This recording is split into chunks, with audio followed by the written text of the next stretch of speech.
Donald Trump truly doesn't know what he's in for in the city of Chicago. And if you live in the city of Chicago, I know that you are fired up and ready to go to plug in, so let's talk about how to do that. The most important thing you can do right at the second on social media is follow Hands Off Chicago, _Chicago. We're a coalition of a number of different community organizations, including ICER, the Illinois Coalition for Immigrant and Refugee Rights, Indivisible Personal PAC, which is an abortion access group, and labor groups will be housing and disseminating information. We have an incredible website up at handsoffchicago.com where you can do things like sign up for text alerts for when ICE is spotted in your neighborhood, sign up for Know Your Rights trainings, and directing people to the ICER hotline where you can report ICE sightings and call if you need legal support. The website also has window signs that you can download and print. I would really encourage you to do that. This is an incredibly low effort action, and the visual of window signs up throughout the city helps Mayor Johnson and Governor Pritzker as they continue to highlight the very true narrative that Chicago is the greatest city in the world, and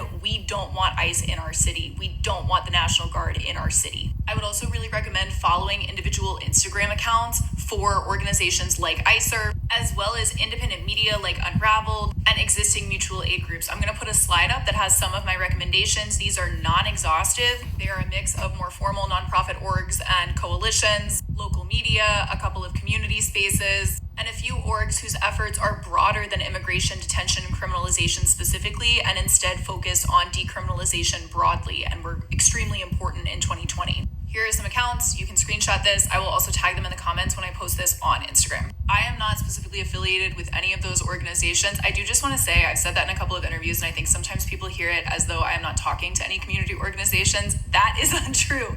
I just do not speak for a specific organization. I get content up very quickly. So in some ways it is just me, but mostly it is all of us together. The last thing I'll say is I've gotten so many questions about Broadview specifically off of those videos, the 1930 Beach Street ICE facility. I will be back at that facility on Friday, September 12th. But those of you in the area that have said, oh, can I pop by? Will there be people here X day? It's always going to be helpful to have people show up with friends and a sign, and also track what time vans are leaving. Just please be cognizant that people are going in and out of that facility who are directly impacted, and also that there are at least some like Fox News losers that are setting up out there trying to get people to look bad on Fox. So at Broadview and elsewhere, please just remember that you are under no obligation to talk to press, especially if you're uncomfortable or not press trained. And also that it is not peace policing to recognize that escalations should almost never be game time decisions, because the focus here is making sure that our community members are safe. I love Chicago, and I cannot wait to see how we keep showing up for each other. I don't understand why Trump continues to not get it when it comes to the city of Chicago. I mean, after all, Chicago's the one city that chased him out before he could even get to his rally venue. They weren't having it. It just wasn't going to be a thing for him. But he's going to keep trying. He's going to send ICE in for sure. The National Guard, there's a reason why the National Guard isn't already in the city of Chicago. Trump wants them in the city of Chicago badly.